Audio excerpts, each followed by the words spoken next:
America's Best Attractions. You ran as a booking agency from what years? Roughly from, I would say, early 1955. Really largely phased out of it in the early 1980s. But your heyday was from mid-50s. That's correct. Up through about mid-70s. And you're in starting when you were in high school. I was a freshman in high school, that's correct. You were a fan and you wanted to see these acts, so you brought them to town? Is that about it? A little more than that. Some of the acts I wanted to see are in this Rolodex. I really wanted to see Fats Domino in The Worst Way and Little Richard and the Drifters and acts of that general caliber.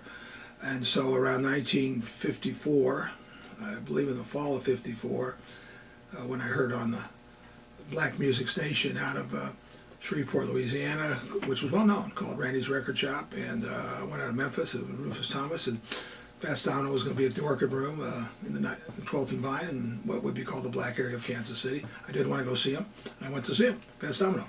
I think October, November 1954. And That's kind of how I got started.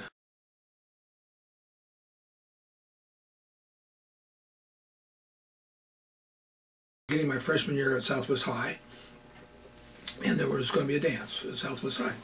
I'd heard about it. I was in a fraternity, which is well known, called Alpha Gam. Alpha Gam was putting on the dance, but the school was invited. They would pay admission at a place called La Fiesta Ballroom around 41st and Troost. And I said, hey, why don't we get the band from the Orchid Room, the band that was alongside of Fats Domino. And they played Fats Domino type music. Well, in those days, frankly, Southwest High was 100% white, not black, 100% white. They had no black janitors, no black any students, no nothing black. And everyone thought that was kind of strange, but the music was starting to become known. And they went along with my suggestion. I went to talk to the band. It was known as Rusty Tucker. He became later known as Rusty Tucker. And the Scamps. And Rusty died about 2 years ago, and I was at his funeral. But I knew his real name, Rusty Tucker. He was actually kind of an Eddie Murphy type guy, a real good black comedian who was like the MC at the Orchid Room. And he also played drums. He was a well-known drummer and trumpet player, as I recall. And in any event, he was the leader of the band. I didn't realize it was difficult to for the band to leave the nightclub, if you will, on a Saturday night to perform for Southwest High, but he did. And he actually performed for the Alpha Gam dance at La Fiesta Ballroom. And 2 or 3 weeks later, someone at the high school itself said, we heard a lot about Rusty Tucker and his band, and could we get him for the school? And I talked to him again. I think it was like $250, that sort of thing in those days. It was a big hit. I think the guys in that band were the first black people to ever walk into Southwest High, as far as I know.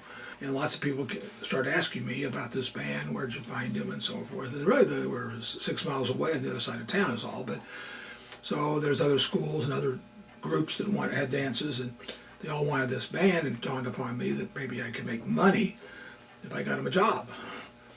Didn't quite know the name, or the word rather, theatrical agent in those days, but in any event, I did speak to Rusty Tucker, and there was another guy named Sylvester White, who you don't know, and probably don't know, but he had a well-known band in Kansas City, Kansas. When I say you don't know, these were not nationally famous names. They were well-known locally, and there was a guy named Rick Smith. He had a band called Rick and his Nitwits, I remember well, and a guy named Tommy Douglas, and his wife's name was Queenie, and they were really quite well-known in the black areas of Kansas. And these are the bands that you booked around to dances? Yeah, right. And I learned I could make 20% commission. So a $200 booking, you might say, I could make $40. So it was quite a bit of money in 1955 for a young kid.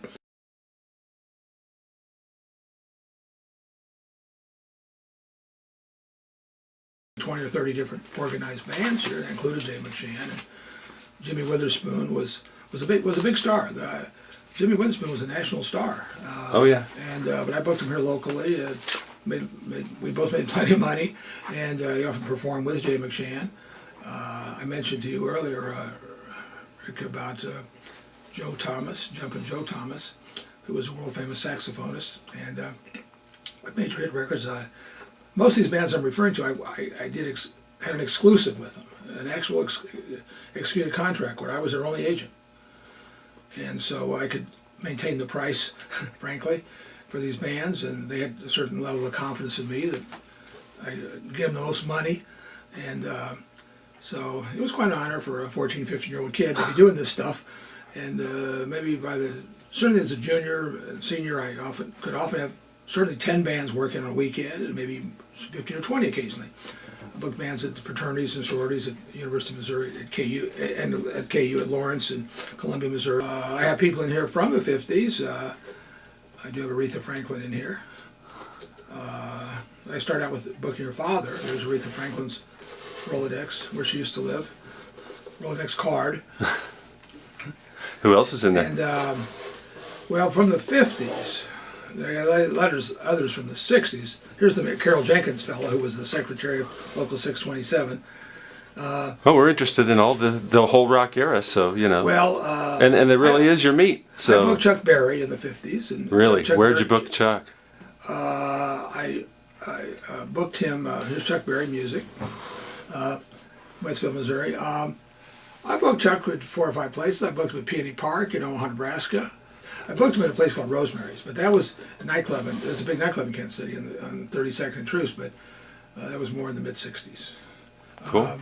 But I booked in the 50s. Chuck Berry booked it at the University of Kansas Student Union. Isn't it? And how did you branch out from local to booking these national regional acts? Well,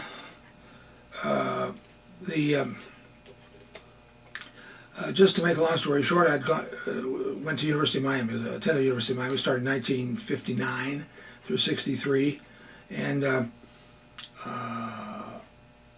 as part of that, some of the bands from Kansas City followed me down to Miami. One was this Derbies, Tommy Gatz and the Derbies, and a couple of Marva Whitney Really? was a singer in the Derbies, and so through various reasons, through various methods, and I became acquainted with lots of the people at Stax Records. It was in Memphis, a long way from Miami, but I became acquainted with Booker T and the MGs. I was introduced to Booker T. Jones, he's in my Rolodex, by James Brown. I did a little with James Brown. His manager was a good friend of mine named Ben Bard, the one who discovered him. Speaking of the Chitlin circuit, I certainly I love James Brown. I went around to see him perform in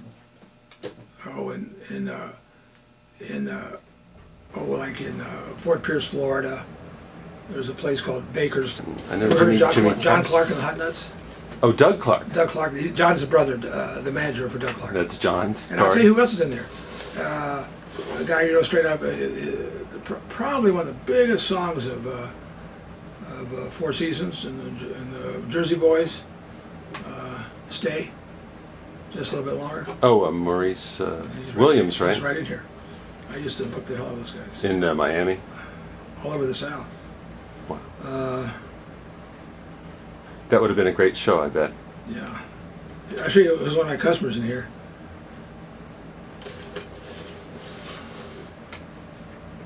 Bill Thompson, who's that?